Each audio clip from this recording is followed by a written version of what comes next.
ಎಲ್ರಿಗೂ ಕೋಟಿ ನಮಸ್ಕಾರಗಳು.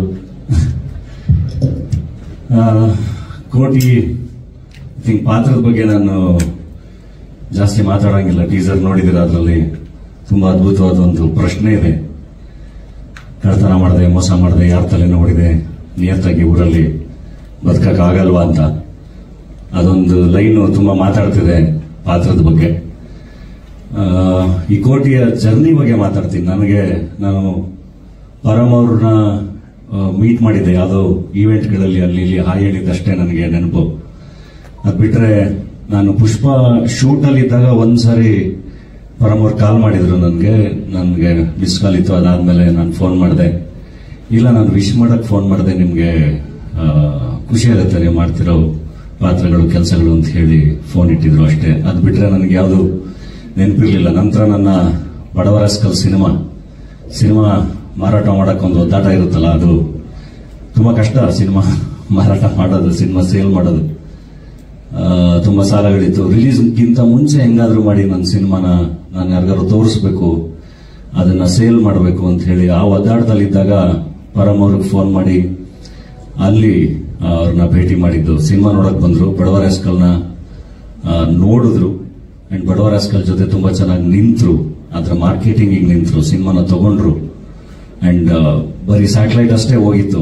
ಲಾಸ್ಟ್ ಮೂಮೆಂಟ್ ಅಲ್ಲಿ ಡಿಜಿಟಲ್ ತಗೋತೀನಿ ಅಂತ ಹೇಳಿದವ್ರು ತಗೊಳ್ಳಿಲ್ಲ ಒಬ್ರು. ಅದಾದ್ಮೇಲೆ ಅದಕ್ಕೂ ಅವರೇ ಶ್ರಮ ಹಾಕಿ ಅದನ್ನು ತಗೊಂಡ್ರು. ಅಂಡ್ ಅದನ್ನ ಸಿನಿಮಾ ರಿಲೀಸ್ ನಂತರನೂ ಅಷ್ಟೇ ಅದನ್ನ ಬಿಡ್ಲಿಲ್ಲ. ಟಿವಿಯಲ್ಲಿ, ಡಿಜಿಟಲ್ ಅಲ್ಲಿ ಎಲ್ಲ ತುಂಬಾ ಚೆನ್ನಾಗಿ ಪ್ರಮೋಟ್ ಮಾಡಿ ಮನೆಗೆ ತಲುಪಿಸುವಂಗ್ ನೋಡ್ಕೊಂಡ್ರು. ಅಂದ್ರೆ ಅವರು ತುಂಬಾ ಇಷ್ಟ ಆಗಿದ್ದು ಕಾರಣ ಏನಂದ್ರೆ, ಯಾವ್ದಾದ್ರು ಒಂದು ಕೆಲಸ ಚೆನ್ನಾಗಿದ್ದಾಗ ಅದ್ರ ಜೊತೆಗೆ ತುಂಬಾ ಅದ್ಭುತವಾಗಿ ನಿಂತ್ಕೋತಾರೆ. ಅವ್ರು ನನ್ಗೆ ಹೇಳಿದ್ರು, ಹೀರೋ ಆಗಿ ಪ್ರತಿಯೊಂದು ಬಾಕ್ಸು ಟಿಕ್ ಆಗ್ಬೇಕು ನಿಮ್ಗೆ ಈ ಸಿನಿಮಾದಲ್ಲಿ. ಅದು ಥಿಯೇಟರ್ ಬಿಸ್ನೆಸ್ ಇರಲಿ, ಟಿವಿ ಬಿಸ್ನೆಸ್ ಇರಲಿ, ಡಿಜಿಟಲ್ ಬಿಸ್ನೆಸ್ ಇರಲಿ, ಎಲ್ಲದೂ ಟಿಕ್ ಆಗ್ಬೇಕು, ಅದ್ರ ಕಡೆ ಕೆಲಸ ಮಾಡೋಣ ಅಂತ. ಹಂಗ್ ನೋಡಿದ್ರೆ ನಾನು ಒಬ್ಬ ಕಲಾವಿದ ಅಷ್ಟೇ. ಹಂಗೋದಾಗ ಒಂದು ಸಿನಿಮಾ ನೋಡಿ ಒಬ್ಬರ ಜೊತೆ ಅಷ್ಟು ಚೆನ್ನಾಗಿ ನಿಂತ್ಕೊಳ್ಳೋದಿದೆಯಲ್ಲ, ಅದು ತುಂಬಾ ಇಂಪಾರ್ಟೆಂಟ್. ಇವತ್ತು ಬಡವರಸ್ಕಲ್ ಸಕ್ಸಸ್ ಅಲ್ಲಿ ಖಂಡಿತ ಅವರಿಗೆ ತುಂಬಾ ದೊಡ್ಡ ಶೇರ್ ಇದೆ. ಅಷ್ಟು ಅದಕ್ಕೆ ನಮ್ಮ ಜೊತೆ ನಿಂತರೋರು. ಹೀಗಿದ್ದಾಗ ಅದು ಸಿನಿಮಾ ಈ ಎಲ್ಲ ಪ್ರೋಸೆಸ್ ಎಲ್ಲ ಮುಗಿದ್ಮೇಲೆ ಒಂದಿನ ಹಿಂಗೆ ನಾನು ನಿಮ್ಗೆ ಕತೆ ಹೇಳಬೇಕು ಅಂತ ಅಂದ್ರು.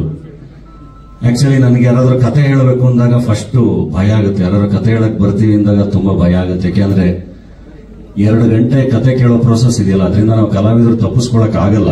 ಆದ್ರೆ ಆ ಕತೆ ಏನಾದ್ರೂ ಚೆನ್ನಾಗಿ ಹೇಳ್ದಲೇ ಇದ್ರೆ, ಆ ಕತೆ ಕೂತ್ಕೊಂಡಾಗ ತುಂಬಾ ಕಷ್ಟ, ನಿದ್ದೆ ಬಂದ್ಬಿಡುತ್ತೆ, ತೂಗುಡ್ಸಂಗಾಗುತ್ತೆ, ಹಾಕ್ಲಿಕ್ಕೆ ಬರುತ್ತೆ. ಅದನ್ನ ನಿಲ್ಸಿ ಅಂತ ಹೇಳಕ್ಕಾಗಲ್ಲ, ಮುಂದಕ್ಕೆ ಹೋಗಿ ಅಂತ ಹೇಳಕ್ಕಾಗಲ್ಲ. ಒಂಥರ ಸಂಕಟದ ಪರಿಸ್ಥಿತಿ ಅದು.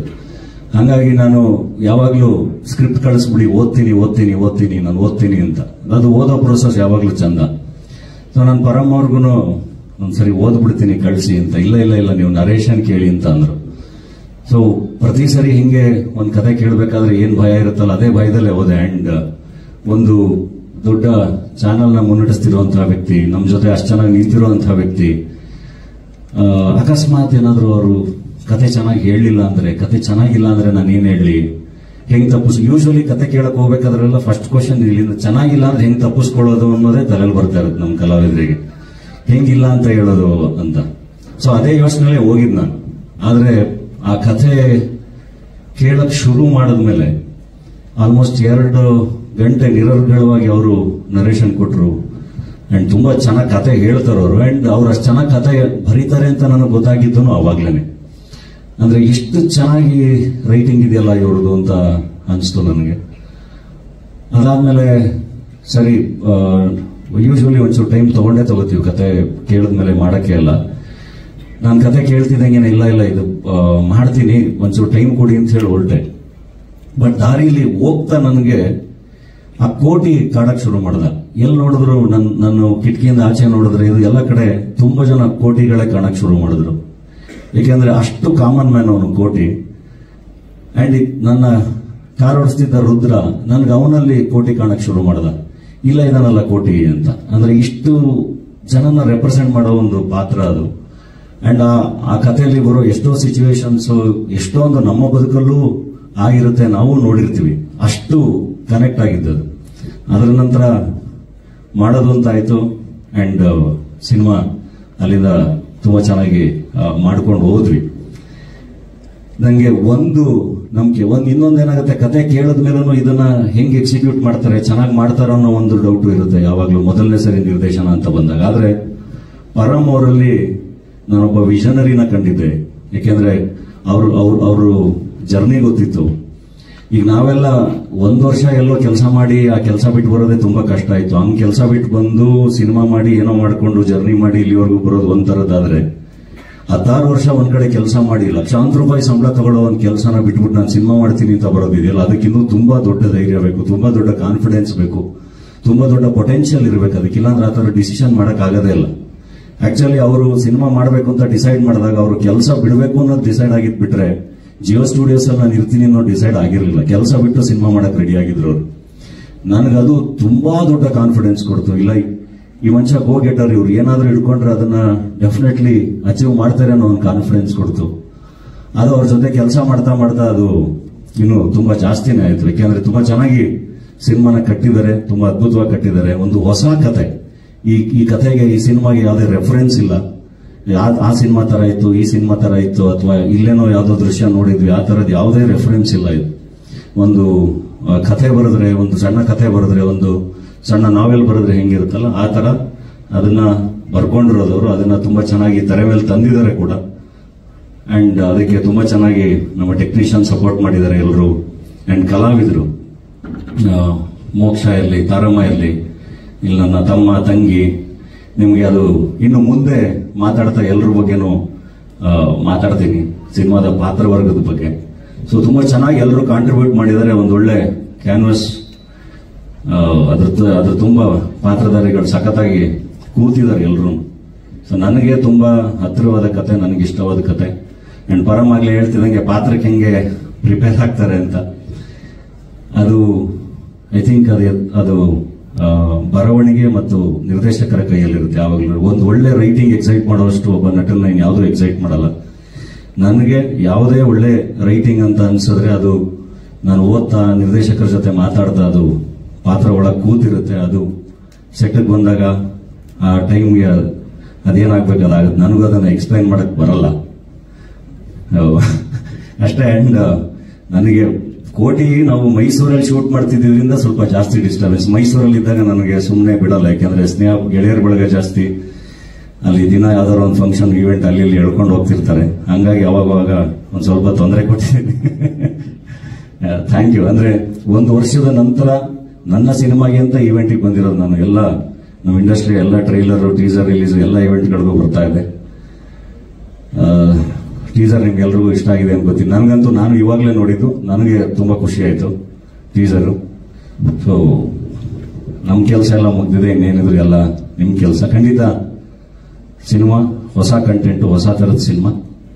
ನಿಮ್ಮ ಆಶೀರ್ವಾದ ಇರಲಿ. Thank you. Thank you. ನಮ್ದೊಂದು 1 ಲಕ್ಷ ಬಾಕಿ ಅಂತ ಇದೆ. ಸೊ ನೀವ್ ಯಾವಾಗಾದ್ರೂ ಸಾಲ ಮಾಡಿದ್ದುಂಟಾ? ಈ ತರ ಬಾಕಿ ಅನ್ನೋದು ನಿಮ್ ತಲೆ ಬಿದ್ದಿದ್ದುಂಟಾ? ಜಗತ್ತಲ್ಲಿ ಸಾಲ ಮಾಡಿಲ್ದೇ ಇರೋರು ಯಾರು ಇಲ್ಲ, ಎಲ್ಲರೂ ಸಾಲ ಮಾಡಿರ್ತಾರೆ. ನಂದು ಇಂಜಿನಿಯರಿಂಗ್ ಓದಿದ್ದೆ ನಾನು ಎಜುಕೇಶನ್ ಲೋನ್ ಅಲ್ಲಿ. ಸೊ ಬ್ಯಾಂಕ್ ಲೋನ್ಗಳು ಬೇರೆ, ಅದೇನ್ ಟೆನ್ಷನ್ ಆಗಲ್ಲ. ಬ್ಯಾಂಕ್ ಅವ್ರ ಜೊತೆ ಏನೋ ಒಂಚೂರು ಅಡ್ಜಸ್ಟ್ ಮಾಡ್ಕೊಂಡು ಏನೋ ಮಾಡ್ಬೋದು, ಕೊಡ್ತೀವಿ ಅಂತ ನಿಧಾನ ಕಟ್ಕೊಂಡು.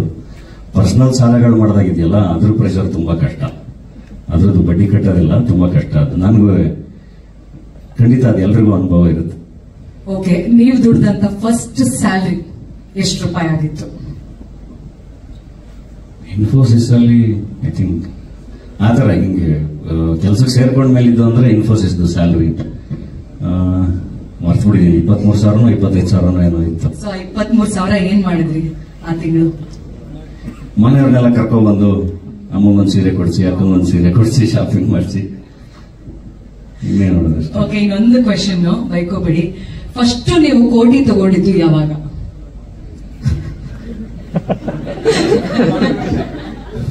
ಬಡವರ ಸ್ಕೂಲಲ್ಲಿ ಜನ ಕೊಟ್ಟಾಗ. ಅಲ್ಲಿವರೆಗೂ ಯಾರು ಕಾಸೆ ಕೊಡ್ಲಿಲ್ಲ ಸರಿ. ಫಸ್ಟ್ ಕೋಟಿ ಕೊಟ್ಟಿದ್ದು ಕನ್ನಡ ಜನನೇ. Super, thank you so much. ಹೀಗೆ ಇನ್ನು ಒಳ್ಳೊಳ್ಳೆ ಪಾತ್ರಗಳನ್ನ ನೀವು ಮಾಡ್ತಾ ಇರಿ, ನಿಭಾಯಿಸ್ತಾ ಇರಿ, ನಮ್ಗಳಿಗೆ ಅದೇ ರೀತಿಯ ಪ್ರೀತಿ ಕೊಡ್ತಾ ಇರಿ ಅಂತ ಕೇಳ್ಕೊತೀನಿ. Thank you.